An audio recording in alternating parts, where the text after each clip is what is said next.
the atmospheric and climatic and biological consequences of nuclear war. The scientific discoveries described in this book may turn out in a world lucky enough to continue its history to have been the most important research findings in the long history of science. The first discovery is already widely known within the scientific community of climatologists, geophysicists, and biologists, and abroad it has been confirmed in detail by counterpart scientists in the Soviet Union. Computer models demonstrate that a nuclear war involving the exchange of a fraction of the total American and Russian bombs of 1884, the year of this writing, could change the climate of the entire northern hemisphere, shifting it abruptly from its present seasonal state to a long, sunless, frozen night. This will be followed after some months by a settling of nuclear soot and dust, and then by a new malignant kind of sunlight with much of its ultraviolet band potentially capable of blinding many terrestrial animals. The ozone in the atmosphere, which normally shields the Earth from dangerous ultraviolet radiation, would be substantially depleted by nuclear war. And the same research, new calculations of the extent and intensity of radioactive fallout predict the exposure of large land areas to much more intense levels of radiation than expected. The report is referred to as TTAPS, an acronym derived from the investigators' names Turco, Toon, Ackerman, Polak, and Sagan. The second piece of work by Paul R. Ehrlich and 19 other distinguished biologists demonstrates that the predictions of TTAPS mean nothing less than the extinction of much of the Earth's biosphere, very possibly involving the southern hemisphere as well as the northern hemisphere. Taken together, these two discoveries change everything in the world about the prospect of thermonuclear warfare. They have already received a careful and critical review by scientists representing the disciplines concerned here and abroad. Parallel and supplementary studies have been done, and there already appears to be an unprecedented degree of concurrence with the technical details as well as the conclusions drawn. In the view of some referees, the TTAPS report may even be understating the climatological damage implied by its data. The report of the 20 biologists summarized by Professor Ehrlich represents the consensus arrived at by 40 biological scientists at a meeting in Cambridge, Massachusetts in the spring of 1983. It is a new world, demanding a new kind of diplomacy and a new logic. Up to now, the international community of statesmen, diplomats, and military analysts has tended to regard the prospect of nuclear war as a problem only for the adversaries in possession of the weapons. Arms control and the endless negotiations aimed at the reduction of nuclear explosives have been viewed as the responsibility, even the prerogative, of those few nations in actual confrontation. Now all that has changed. There is no nation on earth free of the jeopardy of destruction if any two countries or groups of countries embark upon a nuclear exchange, even given now that there are 9 countries with nuclear weapons.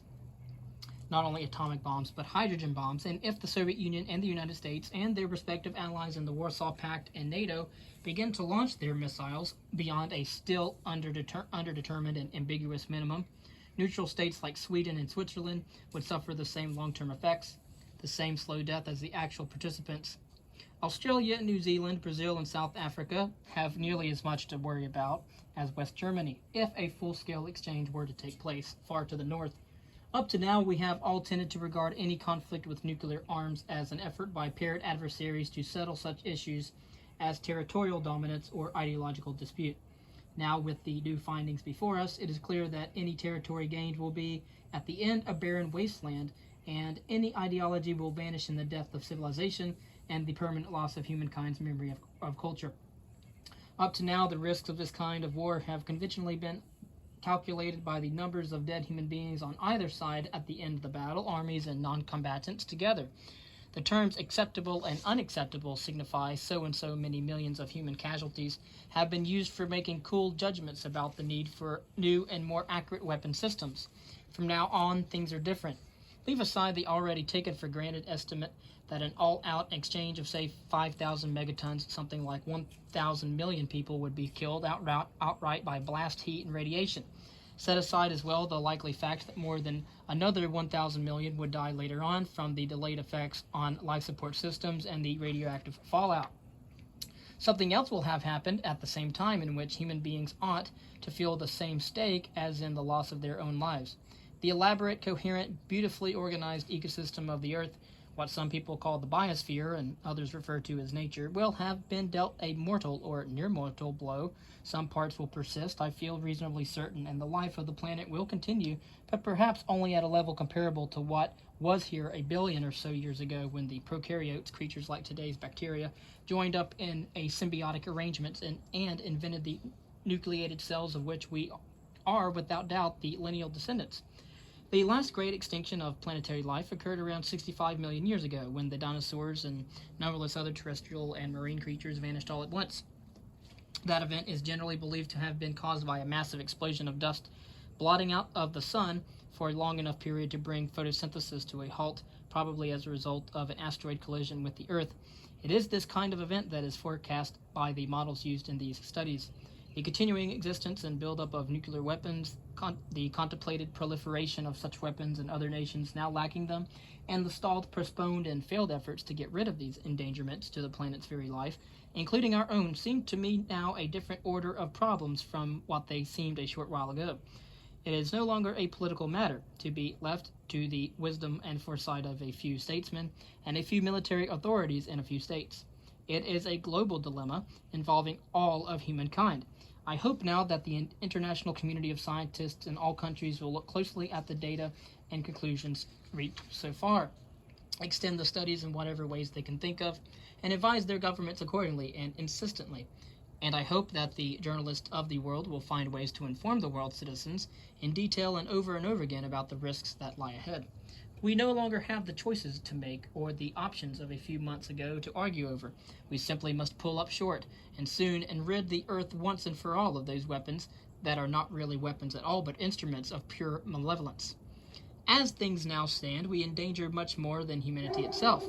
We risk the infliction of lasting injury on the life of the whole, loving creature.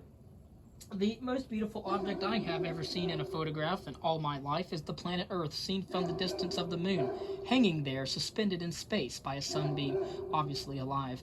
Although it seems at first glance to be made up of innumerable separate species of living things, on a closer examination every one of its working parts, including us, is interdependently connected to all other the working parts of differing ecosystems. It is, to put it one way, the only true closed ecosystem any of us know about. To put it another way, it is an organism. It came alive, I shall guess, 3.8 billion years ago today, and I wish it a happy birthday and a long life ahead for our children and their grandchildren and theirs and theirs. I have a high regard for our species, for all its newness and immaturity, as a member of the biosphere. As evolutionary time is measured, we only arrived here a few moments ago, and we have a lot of growing up to do.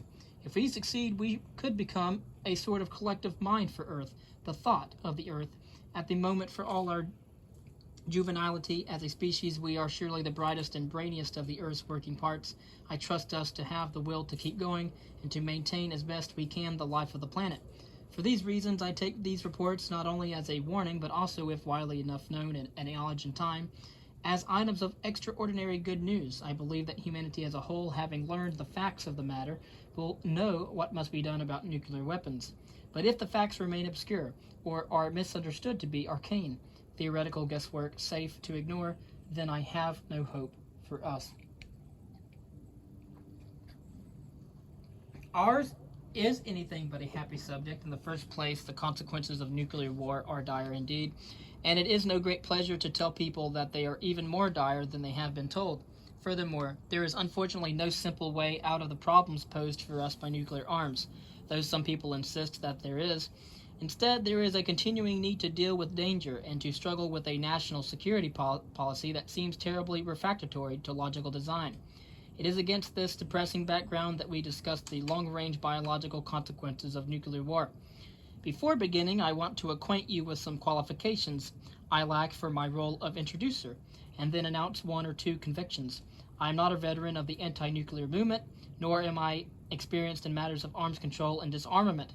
I am, moreover, happy to concede to others technical mastery of the inexact discipline of nuclear strategy, the technological and game theoretic background of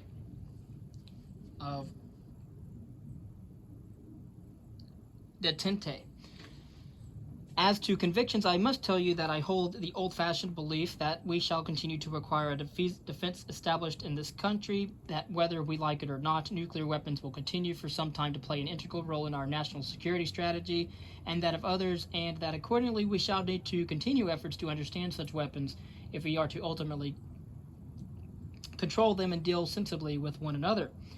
I might also add that since these weapons are in operation and we have the power and design to know how they work and how to design them and build them, they will not be eliminated anytime soon.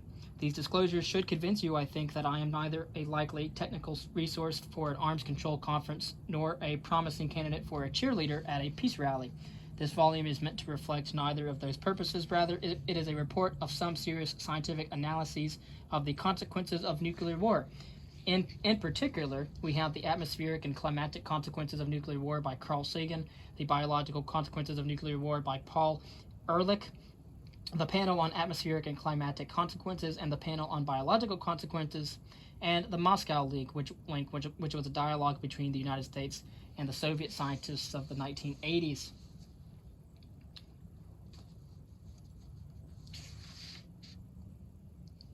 So now, rather, it is a report of some serious scientific analyses of the consequences of nuclear war, and to introduce that subject, I have a perspective that I think may be relevant.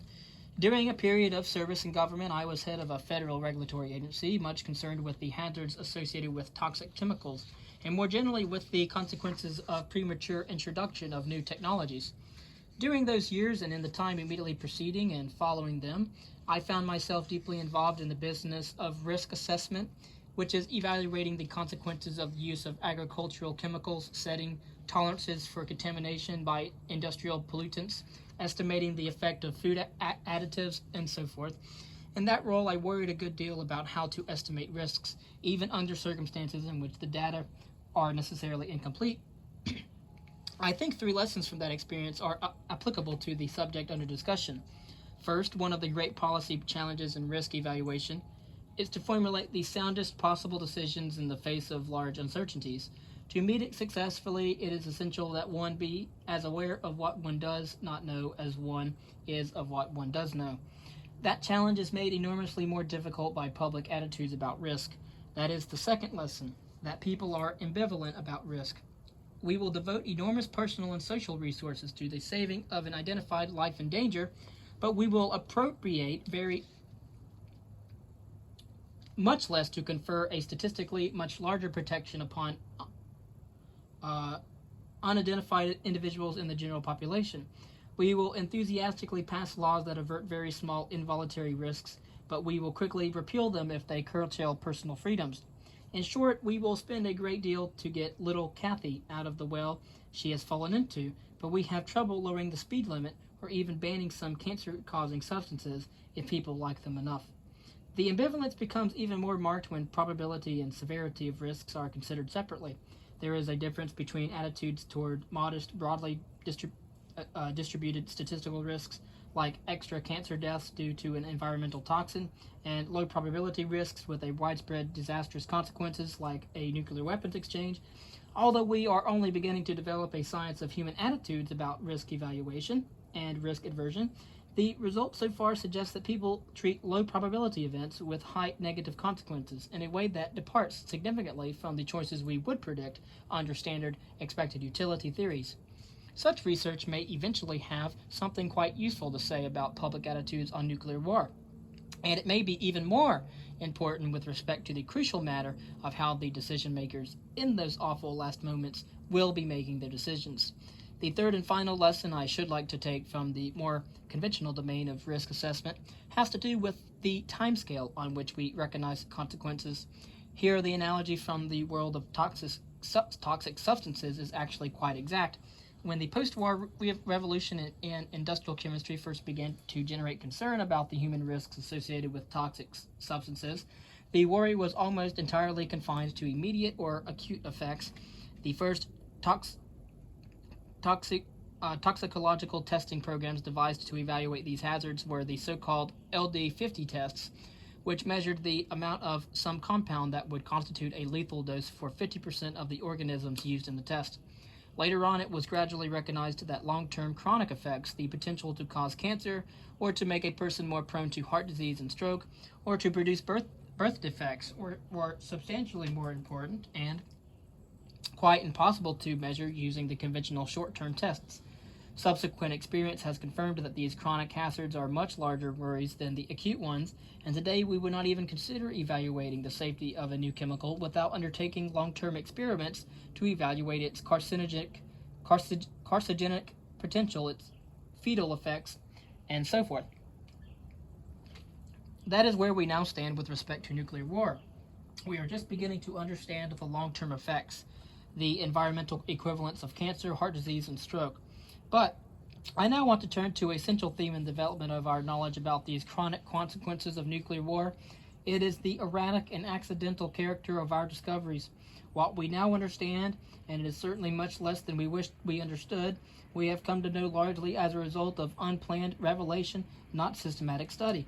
As a result of the weapons detonated over Japanese cities at the end of the Second World War, we came to a grim reckoning of acute effects, the devastation caused by the primary blast and by shock waves, and the impact of local radioactivity on humans. But it was not until the tests at Bikini Atoll in 1954 that we learned of the dangers of distant contamination by radioactive fallout following atmospheric transport. Even now, nearly 3 decades later, we find ourselves surprised by the significance and range of this phenomenon. For example, the celebrated escape of radiation from the damaged reactor at 3 Mile Island, an incident that generated widespread concern and hundreds of pages of congressional testimony, deposited less than 1/10 the amount of radiation that had been deposited in the same part of Pennsylvania by fallout from the cloud produced by a single bomb test in China 2 years earlier. Other delayed and accidental revelations have included the Van Allen belt effects, the electromagnetic pulse, EMP, and its effects on electronic communications, and more recently, the injection of NOx, or nitrogen oxides, into the ozone layer. In reviewing these events, one observer commented as follows, quote, "Uncertainty is one of the major conclusions, as the haphazard and unpredicted derivation of many of our discoveries emphasizes," end quote. Those words were not written by an academic critic of government policy. They came from a present Undersecretary of Defense in the Reagan administration. The conclusion is clear, and it is not very comforting. We must learn to expect the unexpected. This conference places us squarely in the midst of another and even more significant set of revelations about the chronic risk associated with nuclear war. This conference was the conference of the long-term worldwide biological consequences of nuclear war. In an important sense, the genealogy of this conference begins with the extraordinary work of the organization called Physicians for Social Responsibility. They made the first quantitative evaluations of the medical circumstances that would prevail immediately following a nuclear exchange and demonstrated the inaccuracy of present medical institutions, programs, and plans to deal with those circumstances. Their revelations raised serious questions about the entire structure of civil defense preparedness and cast grave doubt over the confident assertions of defense planners that recovery following a nuclear attack would be complete in a relatively small number of years. The result presented at this conference summarized more serious scientific analyses of the long-range ecological and climatological consequences of nuclear weapons exchanges. Ecological risks, in particular, were originally given remarkably short shrift in the evaluation of nuclear strategies. Early studies done under Department of Defense support, for example, that by Mitchell, consisted of little more than analogies with natural catastrophes. The summary conclusion from Mitchell's RAND study will illustrate the genre. Quote, "The large-scale damage due to fire, drought, flood, and other things has already presented the world with problems of reconstruction and reconstitution of biotic communities which are similar to those envisioned in the post-attack environment." End quote. How that similarity might provide a useful assessment of real risks is left to the reader. It is, of course, not entirely fair to blame these earlier studies. Our present view has become both more explicit and more somber for a variety of reasons. First, some specific recent discoveries, for example, the sensitivity of some natural ecosystems to acid rain and the particular sensitivity of plants to radioactivity and temperature, have tended to worsen the estimates. Second, our general view of the complexity and delicacy of ecological systems has changed a great deal over the past 2 decades. We now understand their vulnerability in a much more thorough way. Finally, the numbers and the accuracy of our weapon systems have changed in ways that many think may increase the highly destructive character of weapons exchanges. How perplexing it is that even today we are being offered reassurances based upon much earlier estimates. And a pamphlet still being distributed by emergency agencies was prepared in the year 1979 by the Defense Civil Preparedness Agency.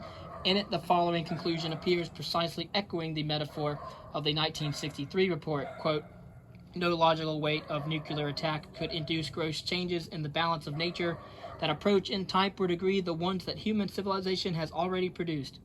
End quote. Even if it were true that the magnitude of ecological change that could result from the largest plausible nuclear attack is less than that produced by human civilization over all of history, there is surely a vast difference between the impact of large changes wrought in milliseconds and ones accomplished over millennia. Elsewhere, the same pamphlet quotes from a 1963 National Academy of Sciences study the comforting news that ecological imbalances that would make normal life impossible are not to be expected. There is no mention whatever of a much more recent National Academy of Sciences study on the long-term worldwide effects of multiple nuclear weapons detonations. This latter report was issued in 1975, 4 years before the disaster agency's pamphlet was prepared. Its conclusions are much harsher, as one might expect. The effects of oxides of nitrogen on the ozone layer had been recognized, and the prospect for climatic change had been taken more seriously into account. Yet the government, in accounting to its own citizens, bypassed the more recent information to provide false reassurance from an outdated source. We ought to worry whenever obsolete data are being used to inform public policy choices. By themselves, the Academy's ecological estimates give substantial cause for greater concern. But I think it is fair to say that the most striking new information presented at this conference, and indeed the most potentially disturbing of all the chronic effects of nuclear war so far described, is the prospect of major climatic consequences. Those consequences are so profound that they could dwarf all the other long-range effects heretofore known. This new view results in part from a new general paradigm in scientific thinking about the processes that have influenced Earth's history and shaped its present form. In the 18th and early 19th centuries, major landforms were thought to have resulted from catastrophic processes visited upon Earth and its occupants by an angry maker. But a major revolution against this view, led by the British geologist Charles Lyell, recognized the importance of such gradual processes as erosion, sedimentation, and reef building, and substituted for the catastrophist view one based on a doctrine of uniformitarianism. Today, the Earth sciences are in the middle of a second revolution triggered by the remarkable discoveries of plate tectonics, and the emphasis has moved back toward more dramatic events. Increasingly, it has recognized that major discontinuous interventions such as volcanic eruptions and asteroid collisions may have in fact profound effects on the history of the Earth and of the life upon it. A particularly enticing hypothesis, for example, is that an asteroid collision with the Earth 65 million years ago, when the long-lived atmospheric dust cloud it produced led to climatic changes that caused the massive extinctions at the end of the Cretaceous period. Now, when it was first announced, the notion that the dinosaurs might have died in the dark evoked great skepticism from my fellow biologists, but it is now widely recognized that significant events of the same kind, while not of the same magnitude, have actually occurred in historic time as a result of volcanic eruptions. Years without summer in ancient records have been associated in time with glacial deposits of acid rain, for example, and more contemporary meteorological vagaries have been associated with the eruptions like that of El Chichon, Mexico, 2 years ago. Findings such as these have made us much more conscious of the sensitivity of world climate to sudden perturbations. It has known for some time that nuclear explosions can inject dust and aerosol into long-term circulation in the upper atmosphere, Recent calculations indicate that large-scale fires will add a synergistic effect, supplying additional particulates and adding substantially to the convective forces that distribute material into the circulation of the upper atmosphere. This new information has made real for the very first time the prospect that changes in temperature and ambient light, lasting for several seasons in the northern hemisphere, could result from a major nuclear exchange. It is a prospect of alarming magnitude. Taken all together, this information should signal a major shift in the way in which we as citizens evaluate our risks. The way in which our national strategists view them. No longer is it acceptable to think of the sequelae of nuclear war in terms of minutes, days, or even months. That would be like evaluating a toxic chemical in this day and age in terms of what it did to one after 5 minutes. What we have learned from the things biologists and atmospheric physicists are telling us today in earth science is that the proper time scale is years, and that the processes to which we must look are unfamiliar both in kind and in scale. The risk estimates on which our strategists have been working and citing to our citizens are grossly optimistic. I want to turn before closing to one other aspect of risk analysis. It is one I mentioned briefly earlier, the notion of rationality on the part of decision makers in confronting questions of the probability and severity of risk. Not only are there reasons to doubt that decision makers confronted with risks of great severity and low probability behave according to rational utilitarian models of choice, but there are also explicit historical precedents for believing that they are going to behave in more political and human ways than the rational actor model would suggest. In his splendid book, The Essence of Decision, Graham Allison took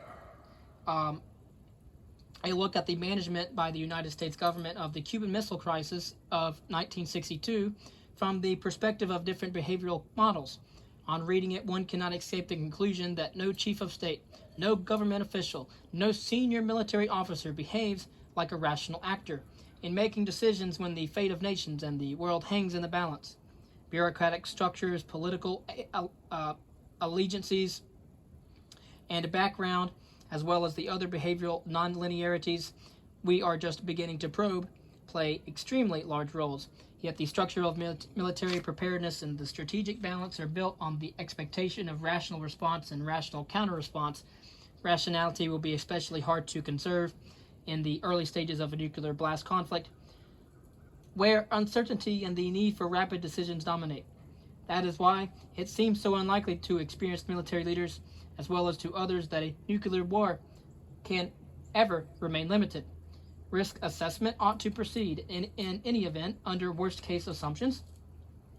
That is why the scenarios used by the panels in the conference, the conference concerning the long-term worldwide biological consequences of nuclear war and the long-term atmospheric and climatic consequences of nuclear war, are extremely important.